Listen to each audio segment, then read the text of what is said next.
안녕하세요. 생활 속 꼭 알아야 할 정보를 쉽게 알려드리는 뚜기의 꿀통 정보입니다. 혹시 이런 경험 있으신가요? 부모님이나 형제가 계좌로 돈을 보내줬는데 갑자기 국세청으로부터 세무조사 통보를 받은 경우 가족끼리 돈을 주고받은 것뿐인데 왜 세금이 붙는지 의아하셨던 적이 있나요? 2025년 5월부터는 더 강화된 가족 간 금융거래 추적 시스템이 시행되면서 가족 간 계좌이체도 증여로 간주될 수 있습니다. 이것만 알면 내년에 수천만 원 절세 가능! 오늘 영상에서는 실수 한 번에 세금 폭탄을 맞게 되는 가족 간 계좌이체 유형 5가지를 실제 사례, 국세청 기준, 예방 방법과 함께 아주 구체적으로 알려드립니다. 영상을 끝까지 보시면 증여세, 과태료, 세무조사를 피할 수 있는 방법도 알 수 있습니다. 첫 번째, 고액 단일 송금. 가족 간 거래 중 가장 대표적인 실수입니다. 부모가 자녀에게 갑자기 큰 금액을 이체했을 때 국세청은 단순한 용돈이나 선물로 보지 않습니다. 서울에 사는 한 사례에서는 부모가 자녀 결혼 자금으로 1억 원을 송금했습니다. 부모는 결혼 준비비라고 주장했지만 국세청은 징유로 판단해 약 1,200만 원의 징여세가 부과됐습니다. 성인 자녀는 부모로부터 10년 동안 최대 5천만 원까지 징여세 없이 받을 수 있습니다. 이를 초과한 부분은 징여세 과세 대상입니다. 예를 들어 부모가 자녀에게 7천만 원을 송금했다면 2천만 원에 대해 징여세가 부과됩니다. 고액 송금 시에는 송금 목적을 기록하고 가능하다면 분할 송금을 고려해야 합니다. 거래 기록과 상담 내역, 용도 증빙 서류를 반드시 준비하세요. 두 번째, 반복적 소액 송금. 나는 한 번도 고액을 보낸 적이 없는데 왜 세무조사를 받았을까?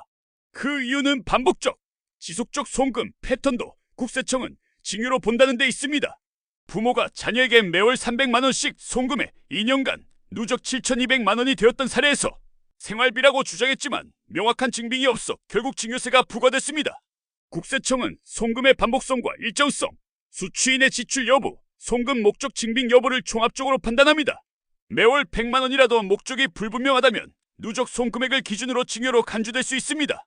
생활비는 원칙적으로 비과세지만 반복성과 금액 규모에 따라 징여로 인정될 수 있으니 카드 내역, 생활비 지출 영수증 등을 반드시 준비하세요. 세 번째, 가족회사 계좌로 송금.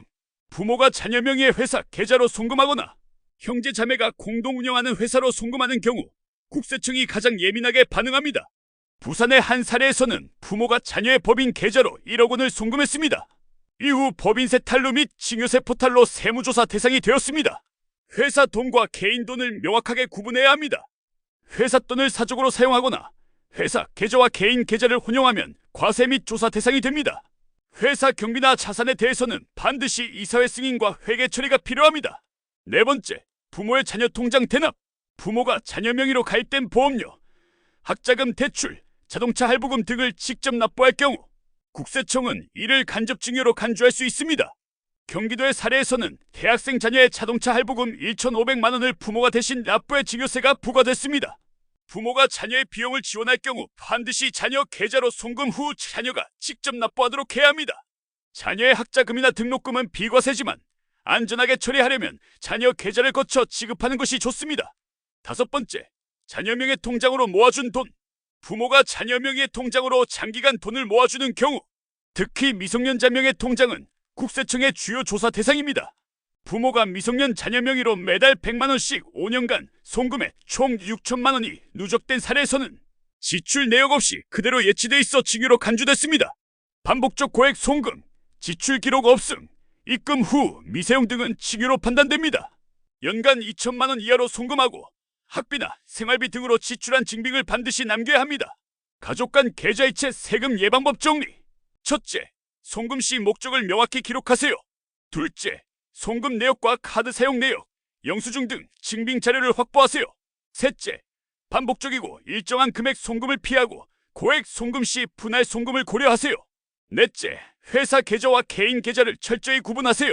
다섯째, 큰 금액 송금 전에는 세무사나 국세청 상담을 권장합니다. 마무리! 오늘 알려드린 가족 간 계좌이체 유형 5가지를 다시 정리하겠습니다. 첫째, 고액 단일 송금. 둘째, 반복적 소액 송금. 셋째, 가족회사 계좌 송금. 넷째, 부모의 자녀 통장 대납. 다섯째, 자녀 명의 통장으로 모아준 돈. 국세청은 이 5가지를 가장 예의주시하고 있습니다. 조금만 방심해도 세금, 과태료, 세무조사로 이어질 수 있습니다. 하지만 오늘 알려드린 내용을 잘 기억하고 준비한다면 걱정 없이 안전하게 자금을 이동할 수 있습니다. 앞으로도 뚜기의 꿀통 정보는 여러분께 꼭 필요한 세금, 절세, 생활 정보를 쉽고 정확하게 알려드리겠습니다. 이 영상이 도움이 되셨다면 좋아요, 구독, 알림 설정 부탁드립니다. 감사합니다.